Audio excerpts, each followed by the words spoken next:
What's good, everybody? It's the Clado and Cab Show. NFL Week 4 was crazy. Some bets hit, some bets missed. Look, the New York Jets, they sold out on me. They sold out. I had New York Jets in a one crazy parlay with Breece Hall anytime touchdown. If that hit, that would have been about 10 bands. And I'm thinking, bro, Breece Hall, really? You can't get in against the Denver Broncos, bro? Like, it's just crazy. We look at the Jets and realize, yeah, Aaron Rodgers is way past his prime. He's trash. I think it's over for them. I mean, really, if you cannot beat the Denver Broncos, which they're not a terrible team, but you're at home in a really rainy, shitty game, you need to win the game. And Breece Hall had an opportunity to score a touchdown. And another running back that sold out on me, even though I have him in my fantasy football, is Saquon Barkley. The Philadelphia Eagles, I had them losing the game against Tampa Bay. However, I did have Saquon Barkley anytime touchdown. And I'm thinking, bro, Saquon, really? And I had Mike Evans to score the first touchdown of the game, and that hit. It's crazy, but that's the ups and downs of sports betting. You're not going to hit every single bet. You're not going to win every single time, or else you'd be a multimillionaire. Everybody would be a millionaire. Joe Blow would be a millionaire, like Average Joe. Like, it's insane to me, but shout out to the Tampa Bay Buccaneers, man. I mean, Baker Mayfield's having a heck of a season. I think he's very underrated. A lot of people written him off. He had 2 touchdowns, 347 yards against Philadelphia Eagles. Just right through him. Bucky Irving had a tutty. Obviously, Mike Evans had a touchdown. Saquon just 84 yards rushing. I mean, he was on the 1-yard line, literally. Saquon had it twice and did not get in. That's what I want. If I'm betting on these guys to score, that's the opportunity I want. I want my running back to be on the 1-yard line, literally an inch away to score a touchdown. Yeah, he still does not get in. Another running back that did not get in this weekend was Josh Jacobs for Green Bay. He did not get in either. And I'm thinking, bro, Josh Jacobs, why are you not getting in, dude? Like, it just does not make sense to me. Jaden Reed got in that game. Jordan Love had 4 tutties straight balled out, but he had 3 interceptions as well. So, like, you know, it's just vice versa. But shout out to the Minnesota Vikings. I had Minnesota in that game in a close one. Sam Darnold had a touchdown and a pick. You had Justin Jefferson, a touchdown, 85 yards receiving. And Minnesota's legit this year. They're 4-0, and they're continuing to grow. And Sam Darnold and Justin Jefferson are locked in right now. And I cannot believe it. I cannot believe going to this game, Green Bay were the favorites. And I thought, man, what's Vegas telling us in this matchup? I just did not support what Green Bay had to offer. Even in week 1, Green Bay had Jordan Love against the Philadelphia Eagles. They let that lead go. They choked that game. And I'm just thinking, well, Green Bay really does have the best defense. They let 31 points go on the board. Like, they're just not that type of team. But, you know, shout out to Minnesota, man. They are legit. I think Minnesota's one of the most surprising NFL teams right now that are 4-0. Like, that's crazy, right? 4-0. Shout out to Justin Jefferson. Shout out to Sam Darnold. Take off. And then we got the Pittsburgh Steelers versus my Indianapolis Colts. I picked it, Pittsburgh Steelers. However, I was wrong, which I'm glad I was wrong on this game. Shout out to the freaking Indianapolis Colts getting the job done 27-24. Even though I kind of missed on this game, I bet on the under. It was the over. Jonathan Taylor scored. He did have a tweak ankle at the end of the game. Now, Anthony Richardson, he did end up getting hurt. I think it was a hip injury in this game. And I'm looking at Anthony Richardson and saying, bro, like you got to slide sometimes. You cannot take these type of big hits like you did in college. This is the NFL. Everybody's bigger, everybody's faster, everybody's stronger, bro. You're not just going to truck people over like you did in high school and college. It's just not going to happen. Now, Anthony Richardson went out, coach's decision not to put him back in. Joe Flacco comes in and throws 2 tutties, like 168 yards passing with 2 touchdowns. Shout out to Joe Flacco. Like, obviously, he's a legend. He won the Super Bowl back in 2013 season with the Baltimore Ravens over the San Francisco 49ers. Other than that, Joe Flacco really hasn't had much success besides that. Yeah, he's been in Baltimore for years now. Now he went to different teams, went to the Browns. Now, I wish the Browns still had him because the Browns could utilize him. Deshaun Watson's trash. But right now, it's like, do we stay with Joe Flacco for now? Let Anthony Richardson rest up. I know we invested a lot of money into Anthony Richardson, but I just don't know if he's the guy. I really don't. It's just a big question mark to me for the Indianapolis Colts to say, hey, is Anthony Richardson going to lead us to a Super Bowl? That's the biggest question yet. Like, that's a big question mark, and I don't see it happening. I don't. I just think Anthony Richardson throws a lot of bad balls inside the red zone especially. That's when we need our quarterbacks to perform the best. inside the red zone. It's the opposite with Anthony Richardson in that aspect, but hopefully he bounces back. Hopefully he will come back, but shout out to the Colts, man. Justin Fields balled out. He had 2 rushing touchdowns. George Pickens over 100 yards receiving, but it was all Indianapolis Colts, man. And shout out to Joe Flacco coming in just looking solid, bro. Like looking straight solid, looking like he should be the number 1 quarterback right now for the Indianapolis Colts. But, shout out to Joe Flacco, my Colts getting the dub. Much needed. Take off, Colts. Let's go! And then we got the New Orleans Saints versus Atlanta Falcons. The Saints completely blew this game. This was another game I missed. I went New Orleans Saints. They're up 23-24, and their quarterback ends up having a pass interference call at the end of the game in the most critical moment of this game. And that's what led them to the game-winning field goal for Koo. Shout to Koo, but it's just one of them things where it's just like, man, it sucks. Kamara had a touchdown. Chris Olave had 87 yards receiving. Derek Carr did not have his best game. Kind of a shitty game. Same thing with Kirk Cousins. Both quarterbacks, no touchdowns with 1 pick each. So it's like, man, it's just such a lopsided, ugly game where the Saints should have had this in the bag. They should have won 23-24, and my parlay would have hit if the Saints did not screw this over right here on that one parlay. It's just crazy, bro. It's like, really? Saints, you're going to get pass interference at the end of the game? Just straight trash, man. It's just bad. It's just bad business, man. It sucks, man. It really does, dude. So that's that, man. But shout out to the Atlanta Falcons getting the job done. Shout out to Kirk Cousins. They are 2-2, which surprises me a lot. It really does. It surprised me a lot, but shout out to Atlanta Falcons getting the job done. And then we got the Cincinnati Bengals versus the Carolina Panthers. This was my lock pick all weekend. I went all in on the Cincinnati Bengals. Why? Because this was a game they had to win. This was a playoff game for them. They had to win this game. If they would have lost this game, that was it. It's over for them. But they won. Shout out to Shout out to Joe Burrow. 2 touchdowns, 1 pick, 232 yards passing. Then you had Chris Brown, 2 tutties. What a beast Chris Brown is. And then Jamar Chase had a touchdown. Andy Dalton, 2 touchdowns and a pick. But I'm telling you, Cincinnati, they got to get back in the win column. They're 1-3 right now. They have to start racking up wins. Next week, it's not going to get any easier. They host the Baltimore Ravens. Like, are you guys going to beat the Ravens at home? Like, it's such a hard game for them. The way Baltimore looked on Sunday Night Football, running right through the Buffalo Bills. I'm like, bro, like, the Bengals got to get this shit together. And we look at the history of Joe Burrow and company, we realize they always start off slow. They really do. They start off slow, and they always just kind of go through the motions the first couple months of the season. Then they ramp it up. But they need to start ramping it up right now, because if they lose, like I feel like if they lose to Baltimore, they're what, 1-4? Like, dude, you gotta win. You gotta continue to win. But shout out to the Cincinnati Bengals. That's why I went all in on them. And then we got the Jacksonville Jaguars versus the Houston Texans. I went Texans money line. That barely hit. Barely hit for me. It was such a sweaty game. I knew this game would be sweaty. We look at the Houston Texans and realize they're not the best who we thought they were, right? They're a great team, great coach, great quarterback, but some games they come in and just have bad games. They just do. Kind of inconsistent in a way, but C.J. Stroud had 345 yards passing and 2 touchdowns. Nico Collins straight went crazy. 151 yards receiving, dude. Went insane to me, dude. And a touchdown. Just went crazy. Brian Thomas Jr. had 86 yards receiving and a tutty. Trevor Lawrence, 2 touchdowns. Really a solid game for Trevor, but Jacksonville, they are 0-4 right now. Like, 0-4, that's just terrible, man. That's just bad all the way around. It's just like, man, you guys are 0-4, can't even get a win.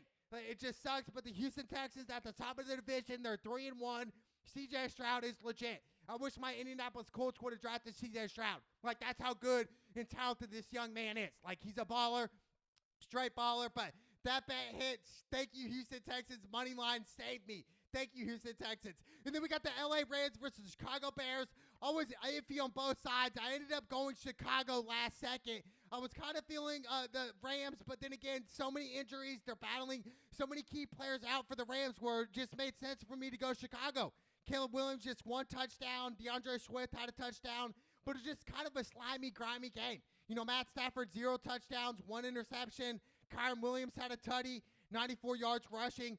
They keep coming up short, but I'm looking at Chicago Bears and saying, man, they are 2-2 right now. They should be 1-3. They should have lost week 1, but they won somehow, some way, shape, or form. But shout out to the Chicago Bears and Caleb Williams, man. Hey, they are 2-2 right now. And I know Chicago's very happy. But the most surprising to me, surprising team to me all season right now is the Washington Commanders. They're legit. They just went into Arizona and ran right through Arizona, 42-14. I thought Arizona was going to be good this year, but they just ran right through. Jaden Daniels is legit. He had 233 yards passing, a touchdown, and a pick. Brian Robinson Jr. had a tutty. It was all Washington, man. Ran right through them. And we look at Kyler Murray, he just had a touchdown. James Conner over 100 yards rushing and a touchdown. Marvin Harrison Jr. had a tutty.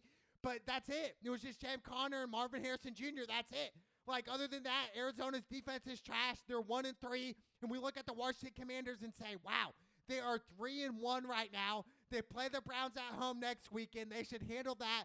Then they go into Baltimore, which is going to be a crazy game. But next weekend, Washington should be 4-1 going into Baltimore. That is crazy, dude. Nobody thought that the Washington Commanders this year would be 3-1 right now in the first month. Nobody did. I don't even think the Washington Commander fans realized, hey, bro, like, that's it. No, dude. Like, Washington Commanders and Jay Daniels, dude. Jay Daniels looking like the best quarterback in that draft last year. There's no way around it. Like, they're looking locked in. Shout out to the Washington Commanders getting the job done. And then we got the New England Patriots getting smoked by the San Francisco 49ers. That was the parlay I hit. I went San Francisco in this crazy parlay. Then I went Houston Texans. Sometimes it's good to go the favorites and throw in some touchdown scores as well. But shout out to the 49ers, man. They got the job done, and I had Mason to score anytime touchdown. Jordan Mason, he scored. You know, Brock Purdy had one touchdown, one pick, but the Patriots, they're trash, man. They got Jacoby Brissett as their quarterback. They really don't have many superstar receivers on the New England Patriots. They just don't. They're just getting by. They're 1-3. They're trash. We look at the San Francisco 49ers and realize, well, when is Christian McCaffrey going to come back? That's the biggest question mark, is when is McCaffrey going to come back? What I'm hearing now is that there is another Achilles. So I guess it's both Achilles that's affecting him right now. Who knows? I mean, he could be out all season. Like, that sucked for San Francisco 49er fans, but it's just like, well, if McCaffrey's going to come back realistically, it's going to be after week 12. It's looking like, at least after week 12, and that's in a couple months from now. So it's just like, is McCaffrey even going to play this season? That's a huge question mark. If the San Francisco 49ers want to go back to the Super Bowl and try to win a Super Bowl instead of losing Super Bowls, they need McCaffrey. Without McCaffrey, they don't even make the Super Bowl. So that's how important McCaffrey is. Hopefully McCaffrey's back by week 12, somewhere around there. But right now it's looking like, hey, he might miss this season. Like, that's serious. So San Francisco 49er fans, they got to stay in the loop. You hope and pray that Christian McCaffrey comes back. And then we got the Cleveland Browns versus the Las Vegas Raiders. The Raiders won this game.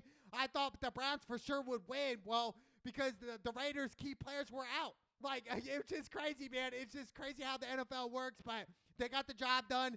Minshew, just 130 yards passing. Myers had about 50 yards receiving. Deshaun Watson, just a touchdown and a pick. Just mediocre numbers for Deshaun Watson.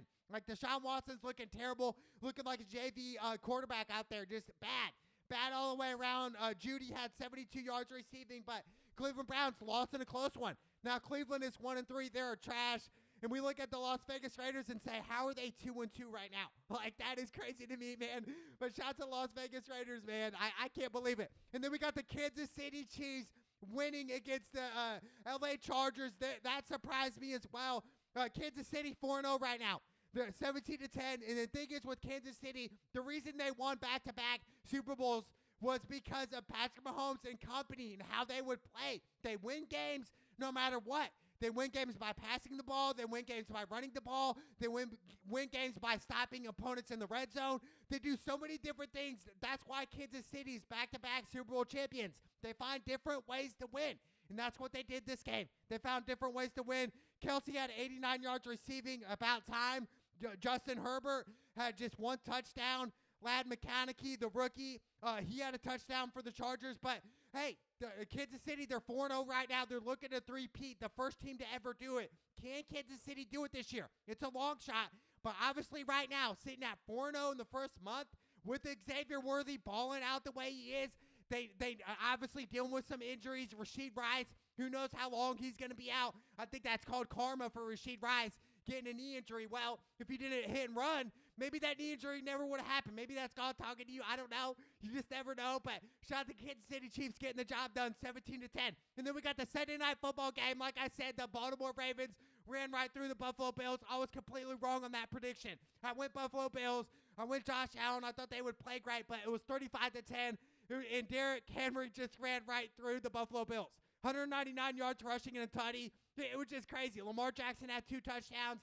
Josh Allen just 180 yards. That's it, dude. That's it. It was all the Baltimore Ravens. And we look at the Ravens and say, wow, with Derrick Henry, it makes sense why he came there. Because of the culture. Because of Harbaugh. He's a Super Bowl winning champion coach. Like, he wants to be part of that. So, like, Derrick Henry, man, a beast.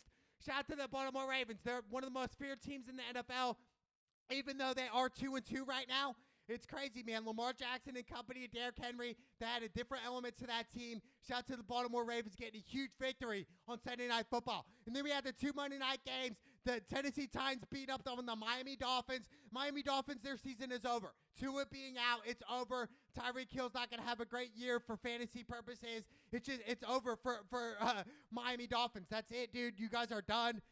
What a season it was for you guys. However, the Tennessee Titans get their first win. Tony Pollard, 88 yards rushing and a tutty. You know, DeAndre Hopkins had 31 yards receiving off 2 receptions. And it was all Tennessee, 31-12. And all like a Miami. Do I feel bad for Miami? No. Like I said at the beginning of the year for Miami, before week 1, Miami is the Corvette. They look flashy. They look nice. But when they get them out in snow and sleet, in the big time weather, they just fold up. And that's the Miami Dolphins. They're just finesse team. They got the fake jewelry on. That's who they are. Now Miami, they're on the outside looking in. They're not going to make the playoffs this year. They're just not. You know, what a year for Miami. Another short season for the Miami Dolphins. And then we had the Seattle Seahawks versus the Detroit Lions. This was a game to go heavy on touchdown scores. We had Kenneth Walker to score 3+ touchdowns. That was plus like 6,000, which is crazy. Kenneth Walker, that bet hit. Jahmyr Gibbs, 2+ touchdowns. That bet hit. David Montgomery, anytime touchdown, that bet hit. St. Brown, anytime touchdown, that bet hit. It's crazy. Jameson Williams, anytime touchdown, that bet hit. Well, excuse me, St. Brown threw a touchdown pass. But it's crazy. 42-29, and it went Detroit. I ended up going Detroit, man. Jared Goff, 2 touchdowns, 292 yards passing. And Geno Smith didn't have a bad game either. 395 yards passing with a touchdown and interception. DK Metcalf, over 100 yards receiving. This game was a shootout, man. It was a great game. Detroit, we realized Detroit Lions are legit, and I'm not going to sleep on Detroit this year. I'm just not. Like we saw last year, they were literally a couple plays away from the Super Bowl. They're up on San Francisco 24-7 in that championship game to go into the Super Bowl at halftime, and they blow the lead.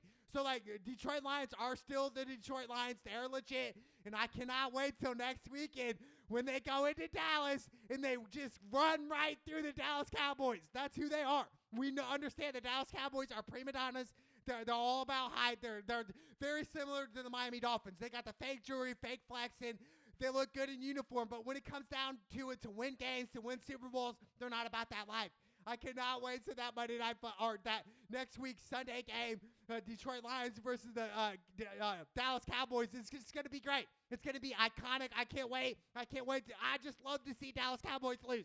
I really do. Even though they did win on Thursday Night Football in an ugly way, it's insane to me. But what a weekend it was. I mean, obviously the biggest upset all weekend was the New York Jets losing to the Denver Broncos.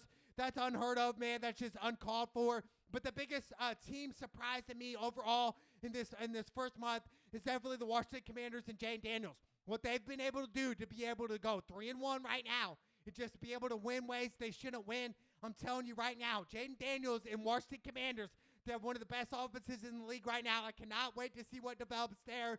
It's NFL Week 4. It's the Cloud with Cavs show. Let's go!